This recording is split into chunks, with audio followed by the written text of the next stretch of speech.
যারা ভাস্কর্য তৈরি করে, প্রতিমা বানায়, মূর্তি বানায়।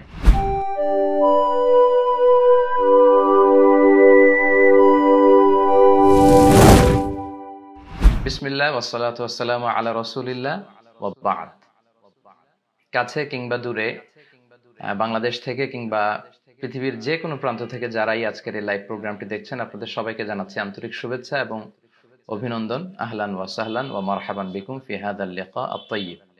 আশা করছি আপনারা সবাই ভালো আছেন, সুস্থ আছেন এবং সবসময় কামনা করি যে আল্লাহ তাআলা আপনাদেরকে ভালো রাখুক, সুস্থ রাখুক এবং ঈমানের সাথে রাখুক। সম্মানিত সুধী, গত 2 দিন আগে আমি আমার এই মিজানুর রহমান আজহারী এই পেজটিতে আপনাদেরকে জানিয়েছিলাম যে আপনাদের জীবন ঘনিষ্ঠ কিছু প্রশ্ন নিয়ে প্রশ্নোত্তর পর্বের মতো একটি লাইভ আমি করব। সেই সুবাদে বেসিক্যালি আজকে ঠিক সন্ধ্যা 6টার মধ্যে আমরা এই লাইভে এসেছি। তো আশা করছি যে অনেক জায়গা থেকে আপনারা যুক্ত হচ্ছেন এবং আমরা যে সমস্ত বিষয় নিয়ে আজকে কথা বলবো এগুলো থেকে আমরা সকলেই উপকৃত হব ইনশাআল্লাহ। সম্মানিত শুধু আপনারা যারা লাইভ দেখছেন, আপনাদের লাইভের এই ভিডিওটির নিচে নিশ্চয়ই শেয়ার নামে একটি বাটন রয়েছে। আপনারা কাইন্ডলি সে শেয়ার বাটনে ক্লিক করবেন, ফলে এখনই লাইভটি শেয়ার হয়ে যাবে আর আপনাদের সাথে যুক্ত যে বন্ধু বান্ধবরা আছে সবাই এখনই এই লাইভটি দেখতে পারবে আর কি ইনশাআল্লাহ। তো আমি সবাইকে অনুরোধ করব আপনারা কাইন্ডলি এখনই শুরু থেকেই লাইভটি যদি শেয়ার দিয়ে রাখেন তাহলে ইনস্ট্যান্ট সবাই লাইভটি দেখতে পারবে এবং কারো কোনো জীবন জিজ্ঞাসামূলক প্রশ্ন থাকলে এখনই তারা করতে পারবে। সম্মানিত শুধু আজকে বেসিক্যালি আমি আপনাদের কিছু প্রশ্নের উত্তর দেওয়ার চেষ্টা করব ইসলামিক পার্সপেক্টিভ থেকে, কারণ আমার এই পেজে অনেক প্রশ্ন আসে আপনাদের কাছ থেকে। অনেক দিনই ভাই এবং বোনেরা প্রশ্ন করে থাকেন, তো আসলে সব প্রশ্ন টাইপ করে অন টাইমে আনসার করা সম্ভব হয় না, ফলে আমরা মাঝে মাঝে লাইভে আসার চেষ্টা করি এবং সেগুলোর আনসার করার চেষ্টা করি। তো আমার ইনবক্সে জমা হয়ে থাকা প্রশ্নগুলোকে আগে প্রায়োরিটি দিয়ে সেগুলোর আনসার করব এবং শেষের দিকে যারা আপনারা এই লাইভের এই কমেন্টসে প্রশ্ন করবেন আপনাদের সেই প্রশ্নগুলোরও উত্তর দেওয়ার চেষ্টা করব। আমি অনেক কমেন্টস দেখতে পাচ্ছি এবং এগুলো খুব দ্রুতই মানে স্ক্রল আপ হয়ে যাচ্ছে, উপরের দিকে চলে যাচ্ছে, ফলে এগুলো আসলে আপনাদেরকে ওইভাবে পড়ে শোনানোর সুযোগ হচ্ছে না। অনেকে আমাকে এসএমএস করেছেন, বিভিন্ন জিনিস জানতে চেয়েছেন, তো যেগুলো টাইপ করে আপনাদেরকে জানানোর সুযোগ হয়নি ওইরকম কিছু প্রশ্ন দিয়ে আমি আজকে শুরু করছি। আশা করছি আপনারা সবাই উপকৃত হবেন। তো আমরা চলে যাই সরাসরি কিউএ সেশনে। একজন ভাই প্রশ্ন করেছেন যে দাদার আগে বাবা মারা গেলে নাতিরা দাদার সম্পদের মালিক হবে কিনা। এরকম ঘটনা কিন্তু অনেক সময় ঘটে থাকে। দাদার আগে মারা গিয়েছে বাবা, ছোট ছোট নাতি নাতনি আছে, তারা সম্পদ পাবে কিনা। আচ্ছা, শরিয়া পার্সপেক্টিভ থেকে কথা হচ্ছে না, দাদার আগে বাবা মারা গেলে নাতি নাতনিরা সম্পদ পাবে না। কেন পাবে না? কারণ দাদার কাছ থেকে তো বাবা পাবে, নাতি পাবে না। নাতি তো সেকেন্ড স্টেজে, ফার্স্ট স্টেজ এখানে আপনাকে কনসিডার করতে হবে। মানে দাদার কাছ থেকে পাবে বাবা, চাচা, ওনারা, কিন্তু নাতিরা পাবে না। কিন্তু কখনো এরকম হতে পারে যে দাদার আগে বাবা মারা গিয়েছে, এখন যে নাতিরা আছে তারা খুবই অসহায়, ইয়াতীম, টাকা পয়সা নেই। তো তখন দাদা যেটা করতে পারে, দাদা ওয়াসিয়াত করতে পারে, ওয়াসিয়া যেটাকে উইল বলে। 1/3, 1/3 সর্বোচ্চ বা তার কম, কিন্তু তার বেশি করা যাবে না, ওয়াসিয়াত করা যায়। সেক্ষেত্রে যারা ওয়ারাসা বাই ডিফল্ট উত্তরাধিকার সম্পদের মালিক হবে তাদের ব্যাপারে ওয়াসিয়াত করা যায় না, বরং যারা ওয়ারাসা নয় তাদের ব্যাপারে ওয়াসিয়াত করা যাবে। তো 1/3 আসুলুস ওয়াসুলুসু কাসীর, 1/3 তো অনেক। তো এটা চাইলে দাদা করতে পারেন, কিন্তু দাদার আগেই যদি বাবা মরে যায় নাতিরা পাবে না। তবে হ্যাঁ, নাতিরা আসাবা হিসেবে পেতে পারে যদি চাচা না থাকে, মানে ওই দাদার মাত্র একটাই সন্তান ছিল, সে মারা যাওয়ার পরে শুধু নাতিরা আছে, তখন নাতিরা পাবে। কিন্তু যদি চাচা থাকে তাদের, তাহলে নাতি নাতনিরা সম্পদ পাবে না। তো সেক্ষেত্রে অনেকে বলে ইসলামের তো এটা ইনসাফপূর্ণ বিধান হচ্ছে না। তো সেক্ষেত্রে ইসলাম ইনসাফের যে রাস্তাটা খোলা রেখেছে সেটা হচ্ছে ওয়াসিয়াত করা যেতে পারে 1/3। দাদা চাইলে নাতি নাতনিকে সর্বোচ্চ 1/3 দিতে পারে। শাহু সিজদার বিধান জানতে চেয়েছেন। আচ্ছা, আমি আপনাদের এগুলোকে আমি পরে বলবো ইনশাআল্লাহ। সাজদাতুস সাহু। আচ্ছা, এরপর একজন প্রশ্ন করেছেন ইমাম মাহাদির আবির্ভাব নিয়ে কিছু বলুন। আল মাহদি আল মুনতাজার, আমরা ওনার অপেক্ষায় আছি, উনি আসবেন, আমরা এটা বিশ্বাস করি। কিন্তু ইদানিংকালে খুব বেশি শোনা যায় যে ইমাম মাহাদি হয়তো এ সালেই চলে আসবে বা 19 সালে আসবে, কেউ বলছে 2025-এর মধ্যে আসবে, কেউ বলছেন যে কিয়ামত চলেই আসলো। এ জাতীয় যে কথাগুলো বলা হয় এগুলোর আসলে কোনো ভিত্তি নেই। কারণ কিয়ামত কখন হবে লা ইয়ালামুহা ইল্লাল্লাহ, আল্লাহ ছাড়া কেউ জানে না। সো যারা এগুলো বলে এগুলো তাদের ব্যক্তিগত অবজারভেশন, ব্যক্তিগত কথা। আমরা জানি না ইমাম মাহদি কবে আসবে, তবে হ্যাঁ, কিয়ামতের যে ছোট ছোট আলামত আছে, the minor signs of the day of judgement, কিয়ামতের ছোট্ট আলামতগুলো, এই আলামতগুলোর বেশিরভাগই কিন্তু প্রকাশিত হয়েছে। তো এই জন্য অনেকেই ভাবছেন যে ইমাম মাহাদির আগমন হয়তো কাছাকাছি। হ্যাঁ, সেটা সেটা হতে পারে, সেটা হতে পারে, কিন্তু 18 সালেই আসবে, 19 সালেই আসবে, 25 সালেই আসবে, মাযহাব নিয়ে বড় দ্বন্দ্ব, কিছু বলবেন? আচ্ছা, মাযহাব এমনটি বলা আসলে ঠিক না, কারণ এগুলো আল্লাহ ছাড়া কেউ জানে না। সবচেয়ে দুঃখজনক হচ্ছে অনেক ইয়াংদের মধ্যে আমি এই ফ্রাস্ট্রেশনে এর ব্যাপারটা দেখি, বলে যে হুজুর ইমাম মাহাদি তো চলে আসবে, 25 সালের মধ্যে আসতেছে, কিয়ামত তো হয়ে যাবে। তো এই কথাগুলো যারা বলেন, এই কথাগুলো কিন্তু যুবকদেরকে অনেককে কর্মবিমুখ করে ফেলছে। মানে অনেকে বলছে যে আহ মাহাদি তো চলেই আসবে, কিয়ামত তো হয়েই যাবে, তো আমরা আর কি করব, আমার ক্যারিয়ার করে লাভ কি, চাকরি করে লাভ কি, এগুলো করে তো কোনো লাভ নেই। এটা একেবারে ভুল কথা। ইমাম মাহাদি কখন আসবে, আসলে দেখা যাবে। ইমাম মাহাদি যখন আসবে আমরা ওনাকে সাপোর্ট করব, আমরা ওনাকে সাপোর্ট করব, আমরা ওনার সৈনিক হব, ওনার সাথে একসাথে কাজ করব। কিন্তু ইমাম মাহাদি আসবে, কিয়ামত হবে বলে সবকিছু বাদ দিয়ে কর্মবিমুখ হওয়া এটা ঠিক না। আপনি যেমন কাজ করে যাচ্ছিলেন কাজ করে যান, ইবাদত করে যাচ্ছিলেন ইবাদত করে যান, ক্যারিয়ারকে ব্রাইট করতে চেষ্টা করেছিলেন করে যান, আপনারা আপনাদের কাজকে চালিয়ে যাবেন। কিন্তু ইমাম মাহাদি আসবে, কিয়ামত হয়ে যাবে বলে আশা হারানো যাবে না। কিন্তু অনেকের মাঝেই কিন্তু এই বিষয়টা দেখা যায় যে 25 সালে আসবে, 26 সালে আসবে, এরকম কথা বলা হয়। এটা আসলে যারা বলেন তাদের ব্যক্তিগত অবজারভেশন, সুনির্দিষ্টভাবে কোরআন সুন্নাহয় কবে আসবে এক্স্যাক্টলি কিছু বলা হয়নি। তিরমিজির বর্ণনা বিষ্ণু ইসলাম বলেছেন ইয়ামলিকু সাবা আসিনিন ফিল আরদ, ইমাম মাহাদি যখন পৃথিবীতে আসবে তিনি 7 বছর পৃথিবীতে রাজত্ব করবেন।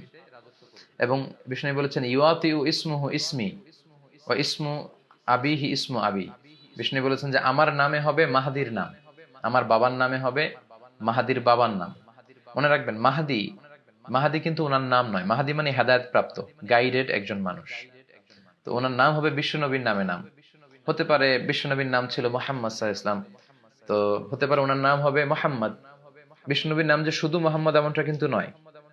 বিষ্ণুনবীর নাম আছে আহমদ, বিষ্ণুনবীর নাম আছে হাশের, আকিব, আবুল কাসেম, তহা, ইয়াসিন, মুজাম্মিল। তো কোন নাম নিয়ে যে উনি আসবে এটা আমরা জানি না, তবে বিষ্ণু বলেছেন আমার নামে হবে ইমাম মাহাদির নাম। বিষ্ণুনবীর কোনো একটা নাম হয়তো ইমাম মাহাদির থাকবে। আচ্ছা, তারপর বিষ্ণু ইসলাম এটাও বলেছেন আজরাল জাবহা ওয়া আকনাল আনফ, ইমাম মাহাদির ললাটটা হবে প্রশস্ত, প্রশস্ত ললাট হবে ইমাম মাহাদির। এবং আকনাল আনফ, টল নোজ হবে, প্রমিনেন্ট নোজ, খুব উঁচু নাক হবে ইমাম মাহাদির, প্রশস্ত ললাট, উঁচু নাক। আল মাহদি মিন আইত্রাতি, আবু দাউদের আরেক বর্ণনা বিষ্ণু বললেন ইমাম মাহাদি আমার বংশের হবে, হাশমি খানদানের হবে, কুরাইশি হবে, মিন ভুলদি ফাতেমা, ফাতেমা রাদিয়াল্লাহু তাআলা আনহার যে বংশের ধারাক্রম, উনার বংশে আসবে ইমাম মাহাদি। ইয়াখরুজু মিন নাহিয়াতিল মাশরিক, উনি প্রাচ্য থেকে আসবেন, উনি পাশ্চাত্য থেকে আসবেন না। ইমাম মাহদি তিনি কিন্তু ইউরোপ, আমেরিকা, অস্ট্রেলিয়া থেকে আসবেন না, উনি আসবেন হচ্ছে প্রাচ্যের কোন একটা দেশ থেকে। ইয়ামলাউল আরদা কিসতান ওয়া আদলা, আবু দাউদের আরেক বর্ণনায় বলা হয়েছে যে তিনি পৃথিবীতে যখন আসবেন তখন 7 বছরের শাসনামলে উনি পৃথিবীকে ন্যায়, নীতি, সাম্য, ভ্রাতৃত্ব, ইনসাফ আর জাস্টিস দিয়ে পরিপূর্ণ করবেন। অবশ্য কোনো কোনো বর্ণনায় পাওয়া যায় উনি 8 বছর থাকবেন, কোনো বর্ণনায় পাওয়া যায় 9 বছর থাকবেন, তবে 7 বছর যে থাকবেন এই মতামতটা বেশি শক্তিশালী। তো এই হচ্ছে ইমাম মাহাদির ব্যাপারে সংক্ষিপ্ত পরিচিতি। যিনি প্রশ্ন করেছেন, ভাইয়ের প্রশ্নের উত্তর আমরা এতটুকু বলবো।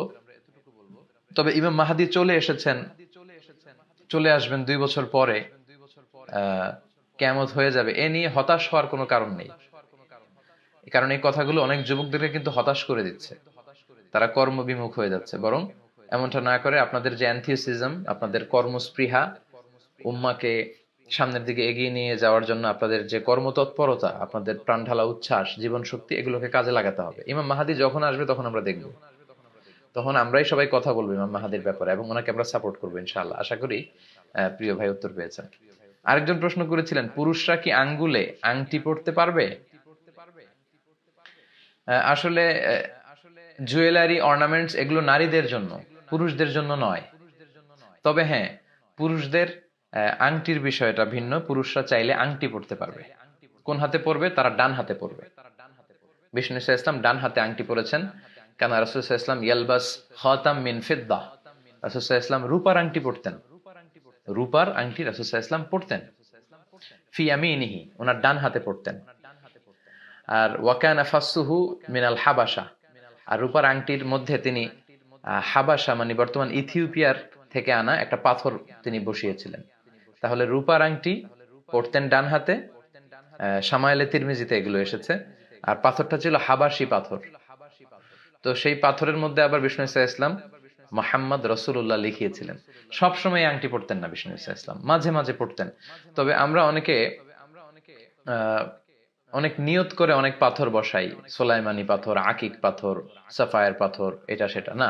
কোনো নিয়ত করে পাথর বসানো যাবে না, এগুলো ইসলামের মধ্যে নেই, এগুলো বেদাত। এগুলো আস্তে আস্তে শিরকের দিকে নিয়ে যাবে, কারণ পাথর কিছু করতে পারে না। ছবি তোলা হারাম কিনা আমরা বলবো ইনশাল্লাহ। মুর্শেদ আলী প্রশ্ন করেছেন, আমরা বলবো মুর্শেদ সাহেব। তো পাথর আপনার কিছু করতে পারে না, করতে পারে হচ্ছে আল্লাহ। ইযা সাআলতা ফাসআলিল্লাহ, বিপদে পড়লে চাবে তো আল্লাহর কাছে চাও। ওয়া ইযা ইসতাআনতা ফাসতাঈন বিল্লাহ, সাহায্য চাইবে তো আল্লাহর কাছে সাহায্য চাও। তো কোন নিয়তে পাথর বসানো যাবে না। বিষ্ণু ইসলাম মাঝে মাঝে এটা পড়তেন, সব সময় পড়তেন না। কেন পড়তেন? সাহাবারা এসে বললে, রাসূলুল্লাহ আপনি যে অনারব বাদশাদের কাছে ইসলামের চিঠি পাঠাবেন, রাসূল সাল্লাল্লাহু আলাইহি ওয়াসাল্লাম চিঠি পাঠাতেন, দাওয়াত দিতেন, ইসলামের সুশীতল বাণী গ্রহণ করার দাওয়াত দিতেন। তো সাহাবারা বলল যে অনারব বাদশারা ওই চিঠি গ্রহণ করে না যে চিঠির নিচে চিঠির প্রেরক সিগনেচার না দেয় কিংবা সিল না দেয়। তো বিষ্ণুনবী তো সিগনেচার দিতে জানতেন না, কারণ বিষ্ণুনবী ছিলেন আন-নবী আল উম্মি, নিরক্ষর নবী। বিষ্ণুনবীর কোনো অক্ষর জ্ঞান ছিল না। আলিফ বা তা সা, কোনটারে জিম বলে কোনটারে হা বলে উনি বুঝতেন না। কোনটাকে ওয়াহিদ, ইসনাইন, সালাসা, 1 2 3 কিভাবে লেখা থাকলে ওটা পড়তেও জানতেন না। উনি নিরক্ষর ছিলেন। অনেকে আবার ভুল বুঝতে পারেন, বিশ্বনবী নিরক্ষর ছিলেন কিন্তু বিশ্বনবী মূর্খ ছিলেন না। নিরক্ষর আর মূর্খ পার্থক্য আছে। নিরক্ষর হচ্ছে ইলিটারেট আর মূর্খ মানে ইগনোরেন্ট। বিশ্বনবী ইগনোরেন্ট ছিলেন না, উনি ছিলেন ইলিটারেট, অক্ষর চিনতেন না। Written word was kind of mystery to him. লিখিত কোনো জিনিস রাসূল সাল্লাল্লাহু আলাইহি ওয়াসাল্লামের কাছে এটা একটা রহস্যের মতো ছিল, উনি পড়তেই জানতেন না। কেন জানতেন না? আল্লাহ ওনাকে শিখাননি। বিশ্বনবী যদি লিখতে জানতেন, পড়তে জানতেন, তাহলে কাফির মুশরিকরা আরো বেশি করে বলার সুযোগ পেয়ে যেত যে মুহাম্মদ যে কোরআনের কথা বলে এগুলো আসলে আল্লাহর পাঠানো নয়, সে নিজে লিখেছে, নিজে বানিয়েছে। এজন্য আল্লাহ লেখাপড়াই শিখান নাই ওনাকে, অক্ষর জ্ঞান শিখান নাই। এবং কোন কবিতাও বিশ্বনবী পড়তে পারতেন না, জানতেন না। ওমা আল্লামনাহু শি'রা ওয়া মা ইয়ানবাগী লা, আমি আপনাকে কবিতা শিখাইনি। আর কবিতা শিখানো এটা শোভনীয় নয় আপনার জন্য। যদি বিশ্বনবী কাব্য প্রতিভা যদি ওনার মধ্যে থাকতো, তাহলে সবাই বলতো যে এই কোরআনের কথা, ওয়াদ-দুহা ওয়াল-লাইলি ইযা সাজা মা ওয়াদ্দাআকা রাব্বুকা মা ক্বালা, এই যে মিলানো কথাগুলো, এগুলো মুহাম্মদের বানানো, এগুলো আল্লাহর কথা নয়। এই জন্য টেস্ট টিউব বেবি, আচ্ছা সময় পেলে আমরা বলবো টেস্ট টিউব। এজন্য আল্লাহ তাআলা বিষ্ণু ঈসা ইসলামকে অক্ষর জ্ঞান শিখাননি। তিনি বিষ্ণু ঈসা ইসলামকে আল্লাহ তাআলা নিরক্ষর রেখেছেন। তাই বলে তিনি মূর্খ নন, তিনি জ্ঞানী ছিলেন। বিষ্ণু বলেছেন, আদাবানি রব্বি ফা আহসানা তা'দীবি, আল্লাহ আমাকে আদব শিখিয়েছেন, জ্ঞান শিখিয়েছেন, ফলে আমার আদব, আমার জ্ঞান হয়েছে পৃথিবীর সবচাইতে শ্রেষ্ঠতম আদব আর শ্রেষ্ঠতম জ্ঞান। তো বিষ্ণু ঈসা ইসলাম ডান হাতে আংটি পরতেন, রূপার তৈরি আংটি পরতেন। খবরদার স্বর্ণের আংটি পরা যাবে না। পুরুষদের জন্য সিল্কের কাপড় পরা যেমনি হারাম, স্বর্ণ ব্যবহার করা হারাম। ডান হাতে পরতেন, রূপার আংটি পরতেন, সেখানে লেখা ছিল মুহাম্মদ রাসূলুল্লাহ। তো তিনি যখন চিঠি পাঠাতেন অমুসলিম বাদশাদের কাছে, তিনি লিখতেন সালামুন আলা মান ইত্তাবা আল হুদা আসলিম তাসলাম। চিঠিগুলো লিখে নিচে এরকম সিল দিয়ে দিতেন। বিশ্বনবীর ইন্তেকালের পরে এই আংটিটা খলিফা হিসেবে আবু বকর পায়, এবং আবু বকর রাদিয়াল্লাহু তাআলা আনহু উনি এটা ব্যবহার করতেন। 1-1.5 বছর পরে উনি যখন ইন্তেকাল করলেন, ওমরে ফারুক খলিফা হয়ে আসলেন, উনি এই আংটিটা ব্যবহার করতেন, প্রায় 10 বছর ব্যবহার করেছেন। এরপরে ওনার পরে যখন উসমান যুন নুরাইন, সাইয়েদনা উসমান রাদিয়াল্লাহু তাআলা আনহু যখন খলিফা হলেন, তিনি সেই আংটিটা পেয়েছিলেন খলিফা হিসেবে। কিন্তু তিনি কোন একটা কুয়ার পাশে, খুব সম্ভবত বিইরে ওয়ারিসার পাশে, একজনের সাথে একটা ডিলিংস করার সময় ওনার আঙ্গুল ফসকে আল্লাহ রাসূলের সেই বরকতের আংটিটা কুয়ার মধ্যে পড়ে যায়। এবং ওনার সময় থেকেই কিন্তু ফিতনা গজিয়ে ওঠে, মুসলিম বিশ্বে নানা ধরনের ফিতনা, নানা ধরনের হত্যাকাণ্ড, মারামারি শুরু হয়। আল্লাহু আ'লাম, আল্লাহ ভালো জানে, হতে পারে বিশ্বনবীর ওই আংটিটা ওখানে আহ আল্লাহ মানে একটা কুদরতি ভাবেই সেটা পড়ে গিয়েছে, এবং তখন থেকে ওনার সময় থেকে কিন্তু ফিতনা দানা বেঁধে উঠেছে। তো পুরুষরা আঙ্গুলে আংটি দিতে পারবে কিনা, এই প্রশ্নের উত্তরে তো আমরা বললাম যে ডান হাতে দিবে। যেহেতু বিশ্বনবী ডানপন্থী ছিলেন, ডান দিক দিয়ে কাজ করা পছন্দ করতেন। কানা রাসূলুল্লাহ সাল্লাল্লাহু আলাইহি ওয়াসাল্লাম ইউহিব্বু তায়াম্মুনা ফি শাআনিহি কুল্লিহি ফি তারাজ্জুলিহি তানাউলিহি, জুতা পরার সময় ডান পা ঢোকাতেন আগে, চুল আঁচড়ানোর সময় ডান দিক থেকে আঁচড়াতেন, মুসাফা করলে আগে ডান দিক থেকে, খাদ্য বিতরণ করলে আগে ডান দিক থেকে। তো সেজন্য সম্মানের হাত হচ্ছে ডান হাত, ডান হাতে আপনারা পড়বেন আংটি, রূপার আংটি। আশা করি বুঝতে পেরেছেন। এরপর এক ভাই প্রশ্ন করেছেন, কাবলাল জুমা ও বাদাল জুমা কত রাকাত? প্রতি সপ্তাহেই আমাদেরকে সালাত আদায় করতে হয়, জুমার সালাত। শ্রেষ্ঠ একটি দিন, এদিনেই কিয়ামত হবে। এদিনে আদম আলাইহিস সালামকে আল্লাহ তাআলা সৃষ্টি করেছেন। আদম আলাইহিস সালামকে পৃথিবীতে এই জুমার দিনেই পাঠানো হয়েছে, জুমার দিনে দোয়া কবুল করা হয়েছে ওনার, জুমার দিনেই কিয়ামত হবে। তো এই জুমার দিনে আমাদের 2 রাকাত ফরজ সালাত পড়তে হয়, বা ওয়াজিব যেটাকে আমরা বলি। তো এর আগে পরে কতটুকু সালাত পড়তে হয়, এটা ছিল ভাইয়ের প্রশ্ন। আমরা প্রশ্নের উত্তর দিচ্ছি। 1200 জন ইতিমধ্যে আমাদের সাথে যুক্ত হয়েছেন। আমি আপনাদেরকে বলবো, যারা দেখছেন তারা শেয়ার বাটনে ক্লিক করে এখনই অন্যান্যদেরকেও আমাদের লাইভ প্রোগ্রামে যুক্ত করে নিতে পারেন। তো জুমার সালাতের আগে কয় রাকাত, পরে কয় রাকাত? জুমার সালাতের আগে হচ্ছে 2 রাকাত। বিশুদ্ধ মত অনুযায়ী, সুন্নাহসম্মত যে মত, সেটা হচ্ছে জুমার সালাতের আগে আপনি 2 রাকাত পড়বেন। মসজিদে ঢুকেই 2 রাকাত পড়তে হয়, এটা পড়বেন। ওটা পরে যদি আরো সময় পান আপনি আরো পড়বেন। অর্থাৎ ইমাম সাহেব খুতবা দেওয়ার আগ পর্যন্ত আপনি 2 করে, মা কুদ্দির আলাকা মা কুদ্দির আলাহু, আপনার যতটুকু সুযোগ হয়। তার মানে বোঝা গেল জুমার সালাতের আগে, কাবলাল জুমা, এটা সুনির্ধারিত নয়, এটা অনির্ধারিত। 2 করে যদ্দুর পড়া যায়। আচ্ছা, আর বাদাল জুমার ক্ষেত্রে সহিহ সুন্নাহ যেটা এসেছে 4 রাকাত। বাদাল জুমা আপনি পড়বেন 4 রাকাত যদি মসজিদে পড়েন। আর যদি ঘরে গিয়ে পড়েন তাহলে 2 রাকাত। আল্লাহ রাসূল সাল্লাল্লাহু আলাইহি ওয়াসাল্লাম মসজিদে নববীতে যখন বাদাল জুমা পড়তেন, তিনি 4 রাকাত পড়তেন। ঘরে গিয়ে পড়লে 2 রাকাত পড়তেন। তো আশা করি বুঝতে পেরেছেন যে কাবলাল জুমা অনির্ধারিত, 2 করে যদ্দুর পড়া যায়, আর বাদাল জুমা 4 রাকাত, ঘরে পড়লে 2 রাকাত। এরপর একজন প্রশ্ন করেছেন, অ্যালকোহল মিশ্রিত পারফিউম ব্যবহার করা যাবে কিনা? আমরা জানি আতর, পারফিউম দেয়া সুন্নাহ। তো এই আতর বা পারফিউম অ্যালকোহল মিশ্রিত যেটা, এটা দেয়া যাবে কিনা, এক ভাইয়ের প্রশ্ন। তো অ্যালকোহলের ব্যাপারে কথা হচ্ছে যে অ্যালকোহলকে আরবিতে বলে খামর। এই খামরটা ইটসেলফ হারাম কিনা এটা নিয়ে মতানৈক্য আছে। কিন্তু অ্যালকোহল, মদ যেটা বানানো হয়, এটা খাওয়া হারাম, এ নিয়ে কোনো মতানৈক্য নাই, এটা একমত সবাই। ইন্নামাল খামরু ওয়াল মাইসিরু ওয়াল আনসাব ওয়াল আজলাম রিজসুম মিন আম। তো এমডি নাজিম উদ্দিন ভাই প্রশ্ন করছে, কল দিচ্ছেন, প্লিজ এখন কল দিবেন না, লাইভের পরে আপনারা কল দিতে পারেন। তো মদ যে খাওয়া হারাম এতে কোনো সন্দেহ নেই, এটা সবাই একমত। কিন্তু মদ যদি গায়ে লাগে, খামর, খামর যদি আপনার পাঞ্জাবিতে লাগে, এটা নিয়ে আপনি সালাত আদায় করতে পারবেন কিনা, এটা ইটসেলফ নাজাসাত কিনা, এটা নিয়ে ইখতিলাফ আছে। কেউ কেউ বলেছেন এটা ইটসেলফ নাজাসাত, পাঞ্জাবিতে লাগলে ধুয়ে নামাজ পড়তে হবে। আর কেউ কেউ বলেছেন না, এটা ইটসেলফ নাজাসাত না, এটা জামায় লাগালেও নামাজ পড়া যাবে।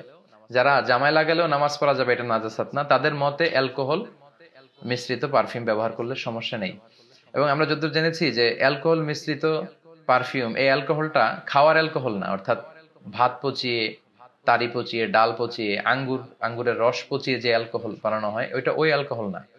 এই অ্যালকোহলটা কাইন্ড অফ স্পিরিট, এটা হচ্ছে প্রিজারভেটিভ অ্যালকোহল, কেমিক্যাল টাইপের। এটা আতরটা বা সেন্টটাকে প্রিজার্ভ করার জন্য এটা পারফিউমের সাথে মিশ্রিত করা হয়। আর এটা যখন আপনি স্প্রে করবেন, স্প্রে করার সাথে সাথে আপনার গায়ের মধ্যে যে লাগবে আতরটা আর ওই স্পিরিটটা, অ্যালকোহলটা বাতাসের সাথে মিশে যায়।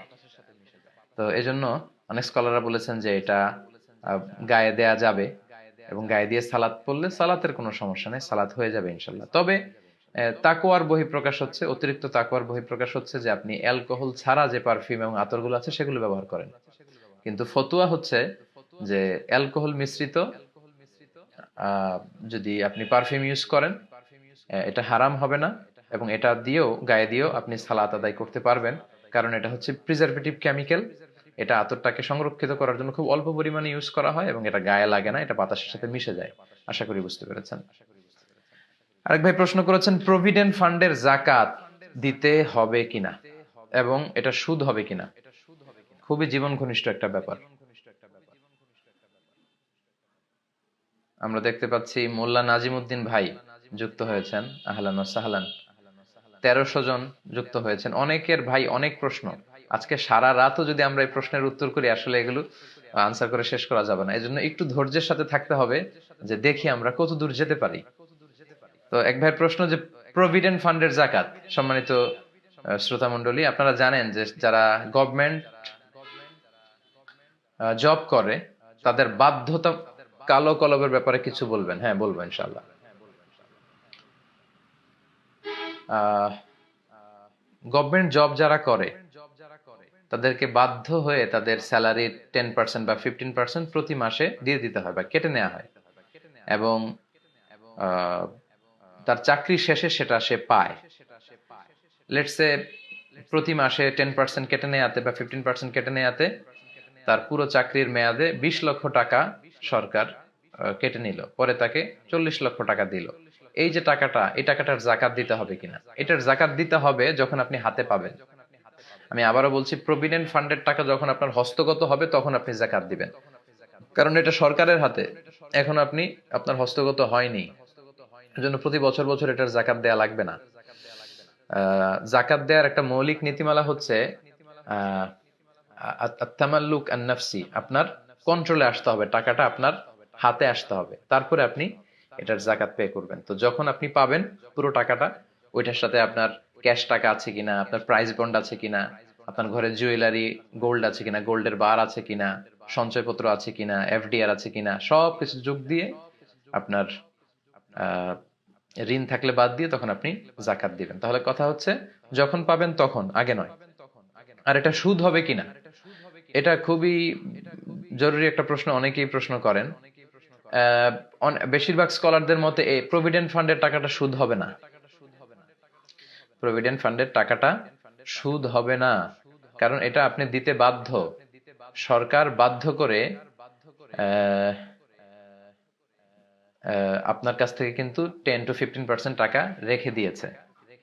লা ইউকাল্লিফুল্লাহু নাফসান ইল্লা উসআহা। বাধ্য হয়ে কিছু করা হলে আল্লাহ সাধ্যের বাইরে কিছু চাপিয়ে দেন না। তো এটা যেহেতু সরকার বাধ্যতামূলক, সরকারি জব কন্টিনিউ করতে হলে আপনাকে রাখতেই হবে। আপনার কাছ থেকে টাকা নিয়ে হয়তো 20 লাখ টাকা জমলো, পরে গভর্নমেন্ট আপনাকে আরো 20 লাখ দিল। এটা আরব দেশেও আছে, এটাকে বলে কি বলে মা বাদাল খিদমা, মানে আফটার সার্ভিস অ্যাপ্রিসিয়েশন। আপনি যে গভর্নমেন্ট জব করলেন, আপনাকে এপ্রিসিয়েট করে আপনার থাকলো 20 লাখ, গভর্নমেন্ট আরো জুড়ে দিল 20 লাখ, মোট 40 লাখ টাকা। এটা ইনশাল্লাহ আপনি নিতে পারবেন। প্রভিডেন্ট ফান্ডের টাকাটা সুদ হবে না ইনশাল্লাহ, এটা নেওয়া যাবে। কারণ গভর্নমেন্টের সব টাকাই সুদ মিশ্রিত। আপনি যে স্যালারি নিচ্ছেন এই টাকাটাও তো গভর্নমেন্টের কোনো প্রজেক্ট থেকে, যে কোনো ফান্ড থেকে টাকাগুলো আসছে। তাই বলে কি আপনি গভর্নমেন্ট স্যালারি নিতে পারবেন? অবশ্যই পারবেন। তো প্রভিডেন্ট ফান্ডের সুদটার ব্যাপারে কথা হচ্ছে, এটা আসলে এরকম সুদ না, এটা হচ্ছে আফটার সার্ভিস অ্যাপ্রিসিয়েশন মা বাদাল খিদমা। তবে হ্যাঁ, কেউ যদি অতিরিক্ত তাকওয়ার দাবিতে আপনারা যে প্রফিটটা আসলো সেটা না নিলেন, মূল টাকা নিলেন, সেটা হচ্ছে নূরুন আলা নূর, অনেক ভালো। তবে হ্যাঁ, গভর্নমেন্ট বেঁধে দিয়েছে 10 to 15%। অনেকের ক্ষেত্রে কিন্তু আরো বেশি, কেউ চাইলে আরো বেশি লগ্নি করতে পারে, অর্থাৎ 30% অনেকে রাখতে পারে। তো অতিরিক্ত যে রাখলেন ওই টাকাটা কিন্তু আপনি নিতে পারবেন না, ওইটা আপনি ইচ্ছা করে গভর্নমেন্টের ফান্ডে দিয়েছেন, ওইটা আপনি নিতে পারবেন না। কিন্তু যেটা গভর্নমেন্ট আপনার উপর কম্পেল করেছে, আপনাকে কম্পালসারি করে বাধ্যতামূলক ভাবে প্রভিডেন্ট ফান্ড নিয়েছে, সেটা ইনশাল্লাহ সুদ হবে না, সেটা আপনি নিতে পারবেন। আল্লাহু আলাম। আচ্ছা, এক ভাই প্রশ্ন করেছে যে ছবি তোলা প্রসঙ্গে, এই যে আমরা ফটোগ্রাফি নেই, ফটো তুলি, এটা এটা জায়েজ কিনা? এক্ষেত্রে অনেকে বলে থাকেন আসাদুন নাসি আযাবান ইয়াউমাল কিয়ামাতি আল মুসাউবিরুন, কিয়ামতের দিন সবচেয়ে বেশি শাস্তি দেয়া হবে যাদের, তারা হচ্ছে মুসাউবিরুন, চিত্রাঙ্কন করে, যারা মূর্তি বানায়। তো এই মুসাফিরুন দ্বারা সামান হু টেক্স দ্য ফটো, যে ছবি তোলে, এটা কিন্তু না, এটা হচ্ছে যারা ভাস্কর্য তৈরি করে, প্রতিমা বানায়, মূর্তি বানায়, প্রাণ আছে এমন জিনিসের চিত্র অঙ্কন করে অপ্রয়োজনে, এটার কথা বলা হয়েছে। কিন্তু আমরা যে ছবি তুলি এটাকে ইমেজ বলে, এটা এটা তুলতে কোনো সমস্যা নেই। এটা তোলা হারাম নয়। খেয়াল রাখবেন, কোন জিনিসকে হারাম বলে ঘোষণা দিতে হলে সুস্পষ্ট দলিল লাগে।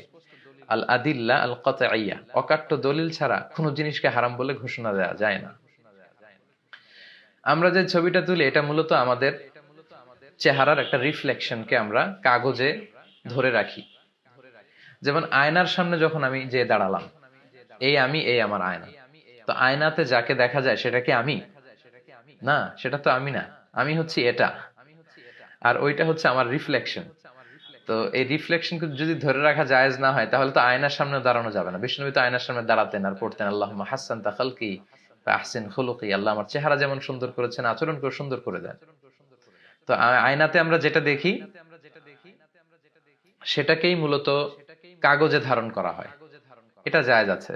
এটা বর্তমান প্রেক্ষাপটে খুবই জরুরি। পরীক্ষা দিতে গেলে এডমিট কার্ডের জন্য ছবি লাগে, ভোটার আইডিতে ছবি লাগে, পাসপোর্ট করতে ছবি লাগে, ইমিগ্রেশনের ছবি লাগে, যে কোনো কাজে ছবি লাগে। সো এটা খুবই জীবন ঘনিষ্ঠ একটা বিষয়। ছবি আমরা তুলতে পারবো, তবে অপ্রয়োজনে যেন তোলা না হয়। আপনার বিভিন্ন লাইফ ইভেন্ট এবং বিভিন্ন প্রোগ্রামের ছবিগুলো কিন্তু আপনারা চাইলে তুলে রাখতে পারেন। তবে অপ্রয়োজনীয় বারবার এত বেশি ছবি তোলা এটা ঠিক হবে না। এটা শুধু ছবির ক্ষেত্রে না, যে কোনো জিনিসের ক্ষেত্রেই। মিন হুসনি ইসলামিল মারই তারকুহু মা লা ইয়ানিহি, ব্যক্তির ইসলামের সৌন্দর্য হচ্ছে এমন জিনিস বর্জন করা যেটার কোনো প্রয়োজন নেই, অপ্রয়োজনীয়। আচ্ছা, এক ভাই প্রশ্ন করেছেন, নাশিদের মধ্যে মিউজিক দিয়ে নাশিদ গায়। আচ্ছা, অর্থাৎ যিনি নাশিদ গান মিউজিক দিয়ে তিনি গান, এটা এটা করা যাবে কিনা, মিউজিক ইউজ করা? মিউজিকের ব্যাপারে ইখতিলাফ আছে, তবে উত্তম হচ্ছে সব ধরনের মিউজিককে বর্জন করা। ফখরুদ্দিন আহমদ ভাই সালাম দিয়েছেন, ওয়ালাইকুম আসসালাম, আকরামাকাল্লাহ হাইয়াকাল্লাহ ইয়া আখি। তো মিউজিকের ব্যাপারে আল্লাহ রাসূল সাল্লাল্লাহু আলাইহি ওয়াসাল্লাম বলেছেন, বুইসতুলি উকাসসির আল মাযামির, বাদ্যযন্ত্র ভাঙার জন্য আমি পৃথিবীতে প্রেরিত হয়েছি।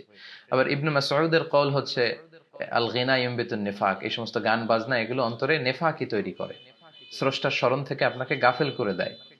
তো এই জন্য স্কলাররা বলেছেন যে যেই মিউজিক গুলো খুব হাই বিটের, হ্যাঁ, অনেক গানের মধ্যে দেখবেন যে ডেকসেট বাজে, এমন হাই বিটের মিউজিক দেয় মনে হয় যে ঘর কাঁপছে, ছেলে পেলেদেরকে ক্রেজি বানিয়ে ফেলে, ডান্স দিতে মন চায় তাদের, উগ্র বানিয়ে ফেলে। এগুলো আসলে আল্লাহর স্মরণ থেকে মানুষকে গাফেল করে ফেলে, এগুলো কোনোভাবেই জায়েজ হতে পারে না।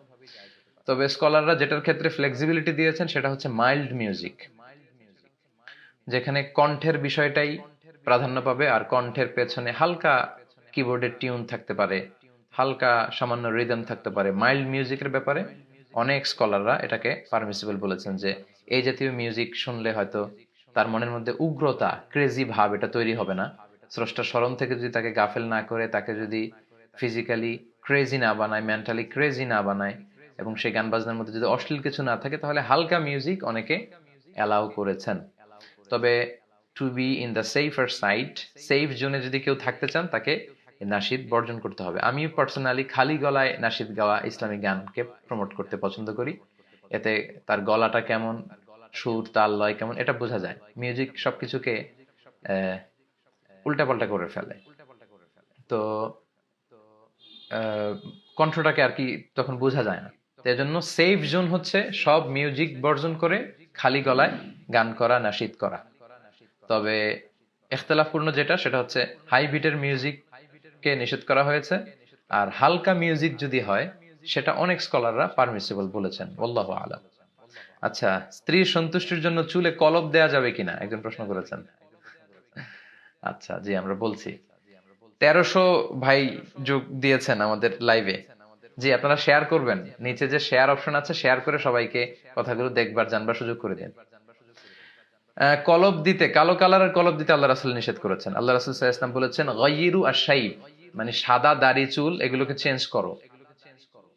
ওয়ালা তাশবাহুল ইয়াহুদ ওয়ালান নাসারা ওয়ালাল মাজুস, ইহুদি নাসারা মাজুসি অগ্নি উপাসকদের অনুসরণ করো না। ফাইন্নাহুম লা ইউসবিগুন, কারণ তারা দাড়িকে রঙিন করে না।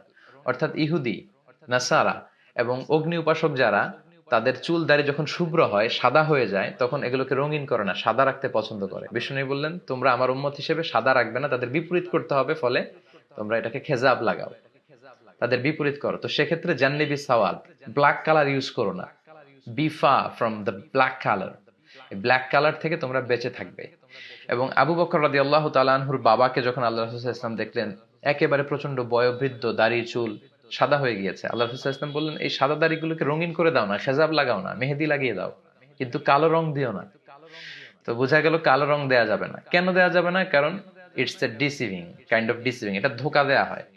যার বয়স 50, তার তো দাড়ি চুল কিছু পাকবেই।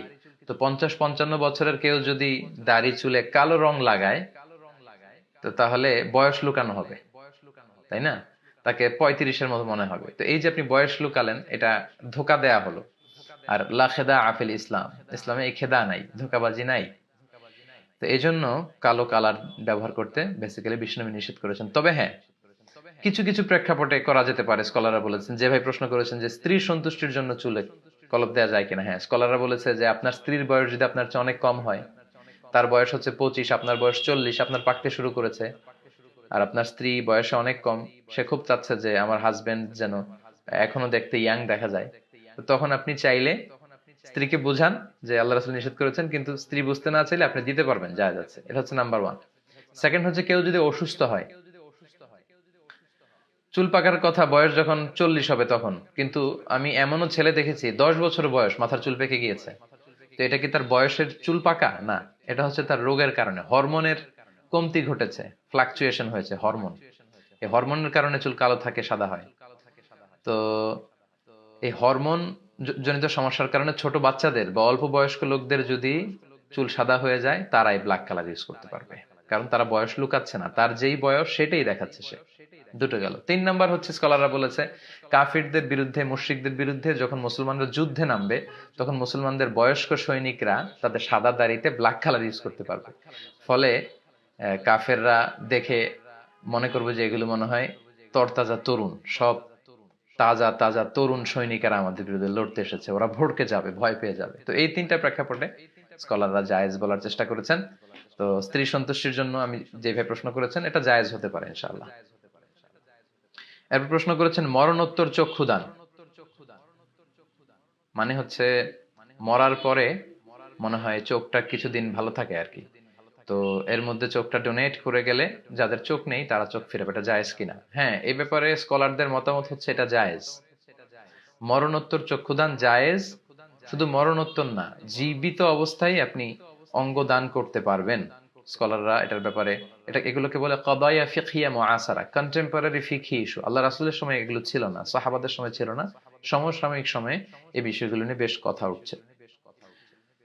তো এটাকে বলে অর্গান ইমপ্লান্টেশন বলে খুব সম্ভব, বা অর্গান ডোনেশন, কেটে নিয়ে আরেকজনকে দেয়া। তবে সেক্ষেত্রে কিছু শর্তারোপ করে দিয়েছে শারিয়া এক্সপার্ট যারা, শারিয়া স্কলাররা। কি কি শর্ত? 1 নম্বর শর্ত হচ্ছে, যিনি দান করবেন তার ক্ষতি হতে পারবে না। আমার 2 চোখ, আমি 1 চোখ দিয়ে দিলে তো আমি ক্ষতিগ্রস্ত হব, বা আমার 2টি চোখে যদি আমি আরেকজনকে জীবিত অবস্থায় দান করি, আমি ক্ষতিগ্রস্ত হব। আর আল্লাহ বলেছেন ওয়ালা তুলকু বিআইদিকুম ইলা তাহলুকা, তোমরা জেনে বুঝে ইচ্ছায় নিজেকে ধ্বংসের দিকে ঠেলে দিও না, এটা করা যাবে না। দ্বিতীয় শর্ত হচ্ছে, এটা বিক্রি করা যাবে না। লেটস সে আমার কিডনি 2টা, একটা কিডনি দিয়ে আমি সার্ভাইভ করতে পারবো, বাঁচতে পারবো। তো কারো যদি কিডনি ড্যামেজ করে, আপনারা জানেন যে যাদের কিডনি ড্যামেজ হয় তাদের যে কত কষ্ট করে বেঁচে থাকতে হয়, ডায়ালিসিস করতে হয়, দেহের রক্ত একদিক দিয়ে বের হয়, আরেক দিক দিয়ে ঢুকে। আমার কিছু পরিচিত জনদের আমি এই কথাগুলো শুনেছি যে তারা কি পরিমাণে কষ্ট পায় এই ডায়ালিসিসের কারণে। তো আপনি 2টা কিডনি যদি আপনার ভালো থাকে, একটা দিয়ে আপনি সার্ভাইভ করতে পারবেন, আরেকটা আপনি দিতে পারবেন, তবে এটা টাকার বিনিময়ে বিক্রি করা যাবে না। প্রথম শর্ত ছিল আপনার ক্ষতি করতে পারবেন না, তো কিডনি একটা ভালো, আরেকটা দিলে তো ক্ষতি হচ্ছে না। 2 নাম্বার হচ্ছে, টাকার বিনিময়ে আপনি বিক্রি করতে পারবেন না, কারণ আল্লাহ বলেছেন ওয়ালাকাদ কাররামনা বানি আদম, I have dignified the status of the sons of Adam. আমি আদম সন্তানদেরকে অনেক সম্মানিত করেছি, জীবিত অবস্থায়ও সম্মানিত, মরে গেলেও সম্মানিত। তা আমাদের অঙ্গগুলো এত সম্মানিত, এগুলো বিক্রি করা যায় না। একটা চোখ টাকার বিনিময়ে এটা হয় না, কারণ পৃথিবীর সবাই মিলে আল্লাহর দেয়া এরকম ন্যাচারাল চোখ বানাতে পারে না। তো প্রথম শর্ত আপনার ক্ষতি করবেন না, দ্বিতীয় শর্ত হচ্ছে টাকার বিনিময়ে এগুলো বিক্রি করা যাবে না। 3 নম্বর শর্ত হচ্ছে যাকে দিবেন তার জন্য এটা খুবই জরুরি হতে হবে, ইমার্জেন্সি, এটা না হলে তার বাঁচার উপায় নাই। এই কন্ডিশন যদি হয় তাহলে শুধু মরণোত্তর না, মরার আগেই অর্গান ডোনেশন এটা করা যাবে ইনশাআল্লাহ। আর মরণোত্তর চক্ষুদান ইনশাআল্লাহ জায়েজ আছে। আচ্ছা, একজন প্রশ্ন করেছেন দঈফ এবং মাউদু, জয়ীফ হাদিস আর মাউদু হাদিসের মধ্যে পার্থক্য কি? সম্মানিত ভাইয়েরা, দঈফ হাদিস হচ্ছে দুর্বল হাদিস, আর এই দুর্বল হাদিসের অনেক প্রকার আছে, যেমন মুনকার, মুরসাল, মুত্তারাব। এর মধ্যে একটা প্রকার হচ্ছে মাউদু। মাউদু মানে হচ্ছে ফেব্রিকেটেড ট্রেডিশন, বানোয়াট, আল্লাহ রাসূলের নামে বানোয়াট কথা বলা, বানিয়ে, ইচ্ছাকৃতভাবে বানিয়ে কথাগুলো বলা, এগুলো হচ্ছে কি মাউদু।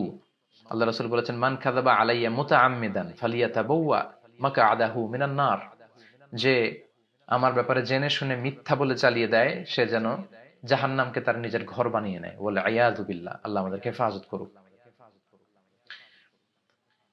তো দঈফ হাদিস হচ্ছে, আমি ভেবেছি যে দঈফ হাদিস, মুস্তালাহুল হাদিস নিয়ে হয়তো কিছু সিরিজ আলোচনা করলে, লেকচার করলে আপনারা এগুলো বুঝতে পারবেন। অল্প সময় এগুলো বোঝানো সম্ভব না। সহজ কথা হচ্ছে, একটা হাদিস সহিহ হওয়ার জন্য অনেকগুলো শর্ত আছে।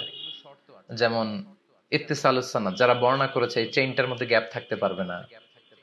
তারপর যারা বর্ণনাকারী তারা আদেল হতে হবে, ন্যায়পরায়ণ, তাদের দব থাকতে হবে, মেধা শক্তি ভালো থাকতে হবে, সাজ হতে পারবে না, ইল্লাত হতে পারবে না। এই পাঁচটার কোনো একটা বা একাধিক যদি নষ্ট হয়ে যায় তখন হাদিসটা কি হয়ে যায়? দঈফ হয়ে যায়, দুর্বল।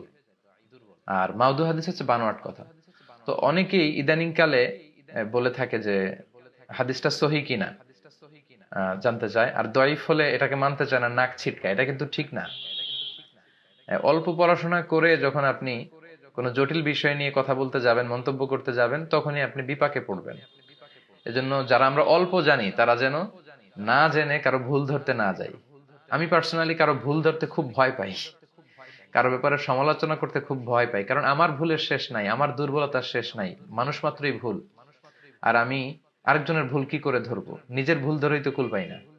তো এই অ্যাটিটিউডটা খুব খারাপ, প্রয়োজনে অপ্রয়োজনে মানুষের ভুল খুঁজে বের করার চেষ্টা করা। দঈফ শুনলে অনেকে নাক ছিটকায়। দঈফ হাদিসের হুকুম জেনে নেন।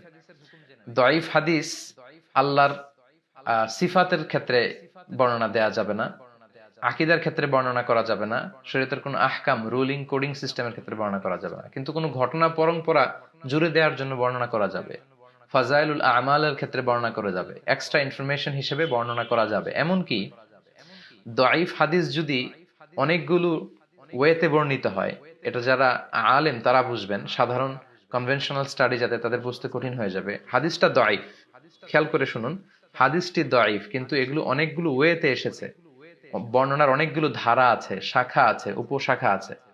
অনেকগুলো ধারায় বর্ণিত হওয়ার কারণে, শাওয়াহিদ তাওয়াবে থাকার কারণে এটার দঈফ থাকে না, এটা একটু উপরের দিকে চলে যায়।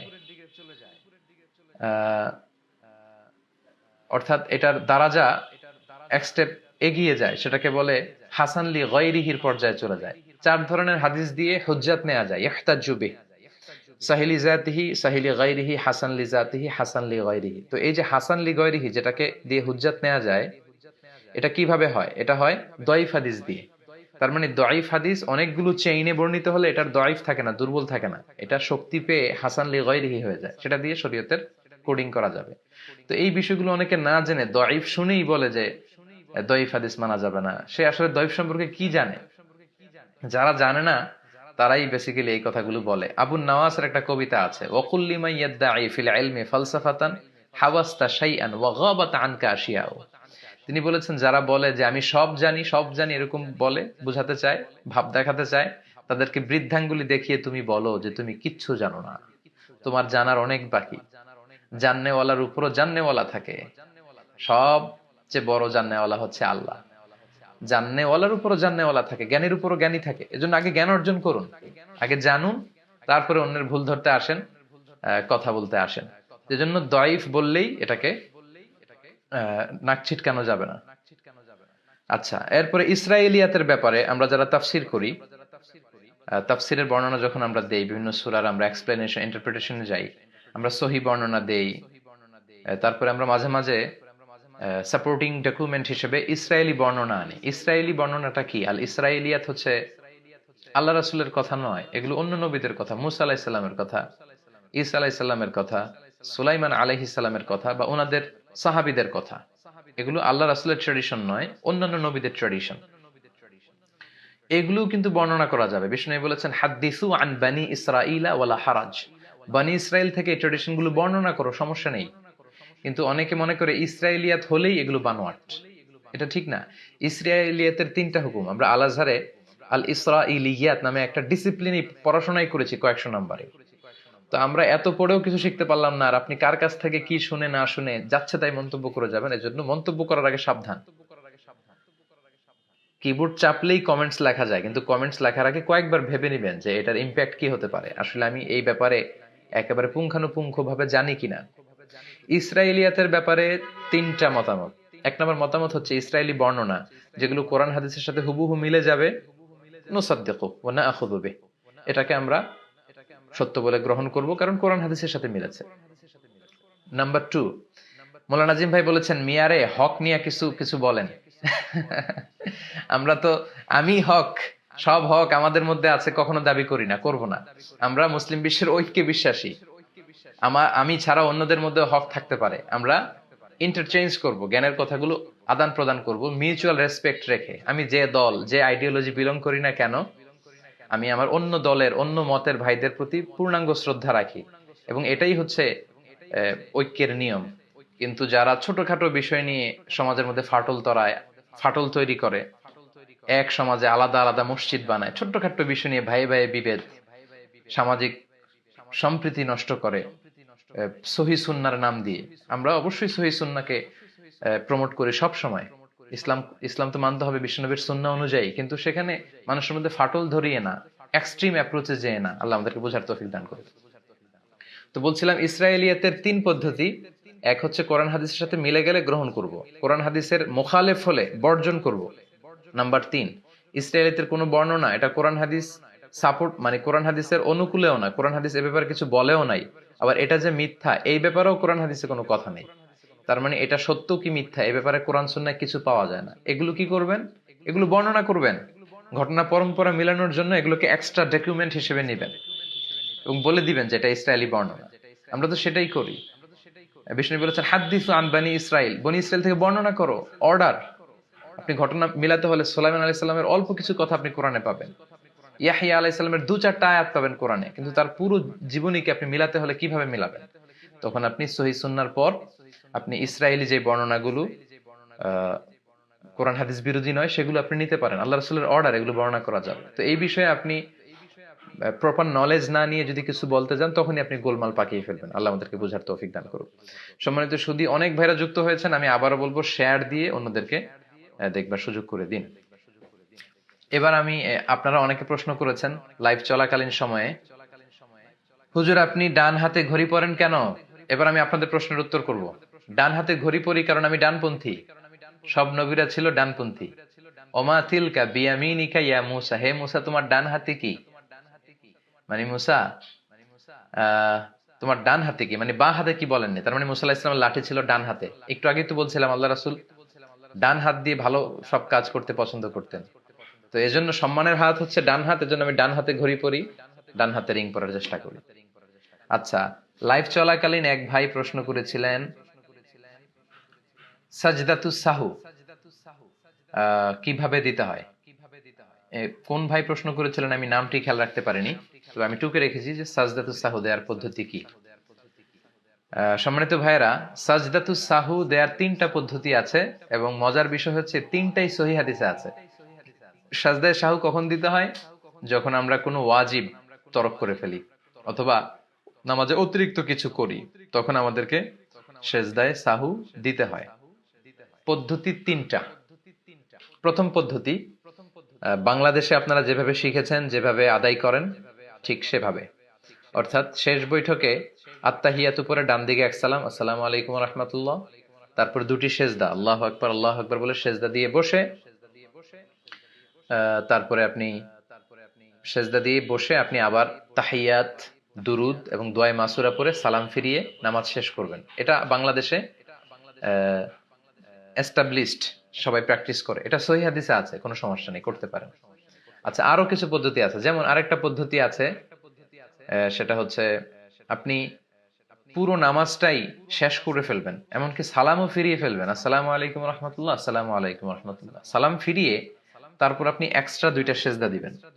এটাও সেজদায়ে সাহু হয়ে গেল, এটাও সহিহ হাদিসে আছে। ইল্লাল্লাহ জিকির, আচ্ছা ইল্লাল্লাহ জিকির করা যাবে কিনা? তারপর তাহাজ্জুদ বিতরের সালাত, আল বিতর। সেজদায়ে সাহুর 3 নাম্বার পদ্ধতি হচ্ছে পুরো সালাত শেষ করবেন, শেষ বৈঠকে বসে তাহিয়াত পড়বেন, দুরুদ পড়বেন, দুরুদ পড়ার পরে দোয়ায়ে মাসুরাও পড়বেন, কিন্তু সালাম ফিরাবেন না। সালাম ফিরানোর আগে আপনি 2টা সেজদা দিবেন, 2টা সেজদা দিয়ে তারপরে আপনি সালাম ফিরাবেন। তো তাহলে আপনার সেজদায়ে সাহু আদায় হয়ে যাবে। এই 3টাই সহিহ হাদিসে আছে। মাযহাব নিয়ে প্রশ্ন করেছেন। মাযহাব শব্দের অর্থ মত, অপিনিয়ন, মানা যাবে কিনা। আসলে আমাদেরকে মানতে হবে কোরআন সুন্নাহ, তবে কোরআন সুন্নাহ মানতে যে অনেক সময় মতামতের দিকে যেতে হয়। আল্লাহ রাসূল কি মত দিয়েছে, সাহাবারা কি মত দিয়েছে, তাবেঈরা, এটা মানতেই হয়, এছাড়া হয় না। কোরআন এবং সুন্নাহ হচ্ছে খাঁটি সোনা। খেয়াল রাখবেন, খাঁটি সোনা দিয়ে গহনা বানানো যায় না। 24 ক্যারেটের গোল্ড দিয়ে কি গহনা বানানো যায়? যায় না। কিন্তু ওটা দিয়ে গোল্ড বানাতে গেলে ডিজাইন করা যায় না, ওটা ভেঙে যায়। ওটার সাথে খাদ মিশাতে হয়, এই খাদ হচ্ছে মাযহাব। এই মাযহাব যখন কোরআন হাদিসের সাথে যুক্ত করে দিবেন, এটাকে মানতে খুবই সহজ হবে, স্মুথ হবে। কারণ অনেক বিষয় আমরা এত পড়াশোনা করেছি, এরপর অনেক বিষয় আমাদেরকে দেখতে হয় ইমাম শাফির কল কি, ইবনে তাইমিয়ার কল কি, ওনারা কি বলেছেন, তখন ক্লিয়ার হয় যে ও বিষয়টা এরকম। তো এই জন্য মতামত তখন নিতে হয় যখন আমরা কোরআন হাদিসকে ডিপলি বুঝতে চাই। তো মাযহাব কোরআন সুন্নাহর সাথে কন্ট্রাডিক্ট করে না, আমাদেরকে মূলত মানতে হবে কোরআন সুন্নাহই। আল্লাহ জিজ্ঞেসও করবেন যে কোরআন সুন্নাহ মেনেছো কিনা, মাযহাবের ব্যাপারে জিজ্ঞেস করবেন না। কিন্তু এটা খাদ, খাদ না মিশালে সোনা দিয়ে অলংকার বানানো যায় না। টেস্ট টিউব বেবির কথা বলেছেন, এটাকে বলে ইন ভিট্রো ফার্টিলাইজেশন। সেক্ষেত্রে আপনি স্বামী স্ত্রীর স্পার্ম দিয়ে যদি নেওয়া হয় তাহলে জায়েজ হবে। যদি নরমাল পদ্ধতিতে বেবি নিতে পারছে না, স্বামী স্ত্রীর স্পার্ম নিয়ে যদি করা হয় সেটা জায়েজ হবে ইনশাআল্লাহ, স্কলাররা মতামত দিয়েছেন। ইল্লাল্লাহ জিকির, আসলে জিকিরটা খণ্ডিত করা ঠিক হবে না। লা ইলাহা ইল্লাল্লাহ, যদি অনেকে বলে ইল্লাল্লাহ দ্বারা লা ইলাহা ইল্লাল্লাহ বোঝানো হয়, তারপর আল্লাহ রাসূল যেহেতু এই জিকির করেনি, আমরা করব না। ভিতর, ভিতর 3 রাকাত, 5 রাকাত, 7 রাকাত পড়া যায়, তাহাজ্জুদের পরে পড়বেন। রাতের শেষ সালাতটাকে ভিতর বানাবেন। এই যে আলু আখিরা সালাতিকুম ফিল লাইলি ভিতরা।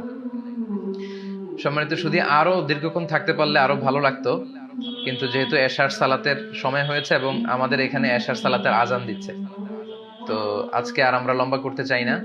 আপনারা অনেকেই লিখেছেন যে আমি আপনাকে ভালোবাসি, আপনার আলোচনা পছন্দ করি। যারা আমাকে ভালোবাসেন, আমাদেরকে ভালোবাসেন, আমরাও আপনাদেরকে ভালোবাসি। আমরাও আপনাদের জন্য দোয়া করি, সার্বক্ষণিক আপনাদের কল্যাণ কামনা করি। তবে ব্যস্ততার কারণে সবসময় আপনাদেরকে রেসপন্স করা, উত্তর দেওয়া সম্ভব হয় না।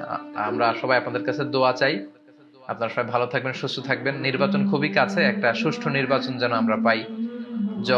যোগ্য, সৎ এবং ইসলাম প্রিয় প্রার্থীকে আমরা সমর্থন দিব এবং ইসলাম প্রিয় লোকরাই যেন ক্ষমতায় আসে, আমরা সে দোয়া করি। আপনারা সবাই ভালো থাকবেন, সুস্থ থাকবেন, সুন্দর থাকবেন।